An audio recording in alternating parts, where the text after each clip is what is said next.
Bonjour et bienvenue sur Au Bon Sens. Je vais vous présenter une recette de fabrication d'un pain maison qui va être réalisé manuellement, c'est-à-dire sans machine à pain. C'est un pain économique qui sera meilleur qu'en boulangerie et très facile à réaliser par exemple avec les enfants. Pour ce faire, vous aurez besoin de 300 ml d'eau tiède dans lequel vous diluerez une cuillère à soupe de levain, de levure ou de levain même que vous ferez vous-même. 540 g de farine en mélange, donc là c'est un mélange de farine blanche complète et de farine de seigle, et de 8 g de sel, d'une balance de précision et d'un saladier pour mélanger le tout. Vous pouvez rajouter en plus dans ce pain des olives, des graines, des herbes, des fruits secs, ce que vous voulez. Ici on a rajouté des graines de lin et des graines de tournesol pour faire un pain aux céréales. Donc vous prenez votre levain que vous mettez dans votre saladier. Vous mettez l'eau tiède pour pouvoir le diluer. Voilà, et vous remuez afin qu'il n'y ait absolument aucun grumeau.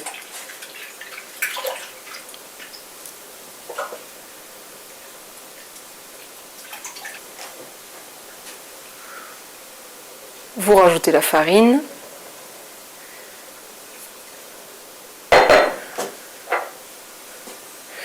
Le sel et tous les autres ingrédients que vous avez voulu rajouter dans votre pain, les fruits secs, les olives, les herbes, ce que vous désirez. Donc vous commencez à mélanger.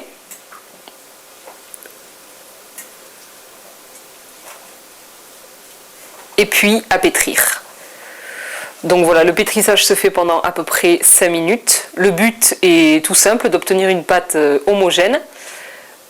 Avec deux caractéristiques, donc non seulement qui ne colle pas aux doigts, mais en plus qui n'est pas cassante. Donc si vous obtenez une pâte qui colle aux doigts, vous pouvez rajouter de la farine pour la rendre plus solide.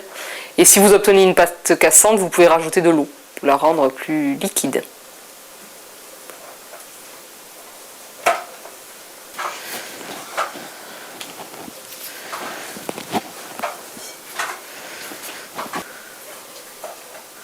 Donc vous finissez le pétrissage,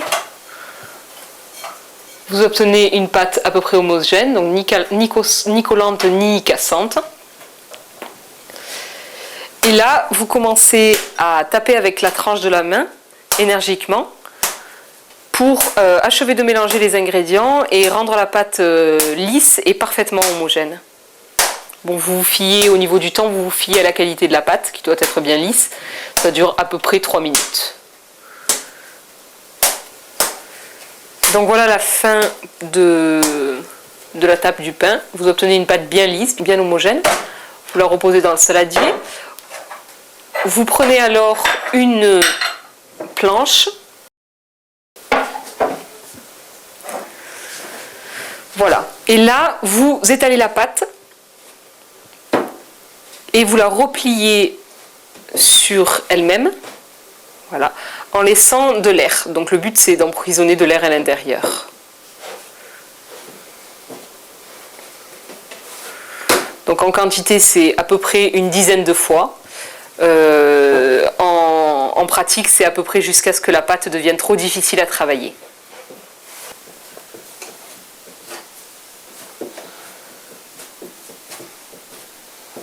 Donc là on arrive à la fin de l'étalage, vous faites votre dernier repliage et vous mettez grossièrement en forme de boule dans le même saladier que vous recouvrez d'un linge chaud mouillé. Vous mettez à l'abri de l'air dans un endroit chaud, entre 20 et 30 degrés, à l'abri de l'air, c'est-à-dire plutôt à l'abri des courants d'air, donc dans un four ou dans un micro-ondes, pendant 3 heures minimum. L'idéal est de le laisser toute la nuit. Voici là un pain qu'on avait préparé la veille.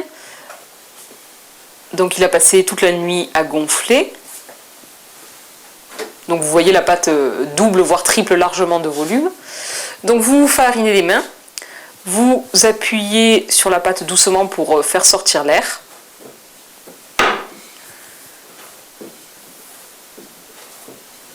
Voilà, vous la prenez et vous faites ce qu'on appelle le boulage, c'est-à-dire que vous étirez votre pâte et vous la repliez sur elle-même jusqu'à ce qu'elle soit trop dure à travailler, ce qui fait pareil une petite dizaine de fois.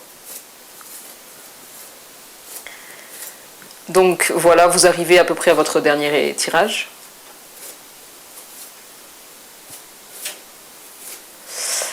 À ce moment-là, vous mettrez votre pain en forme, donc ça dépend de ce que vous voulez obtenir. Un gros pain, une baguette, une boule. Là, pour la vidéo, on va faire une boule. Vous la recouvrez tout simplement de farine pour l'esthétique. Un pain à la sortie du four sera bien plus joli s'il est recouvert de farine et en plus, il ne collera pas.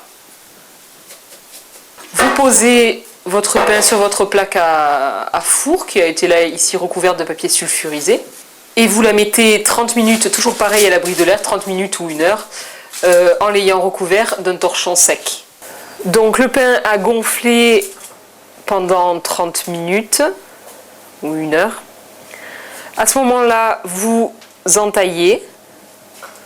Voilà, vous me faites un petit peu la forme que vous voulez.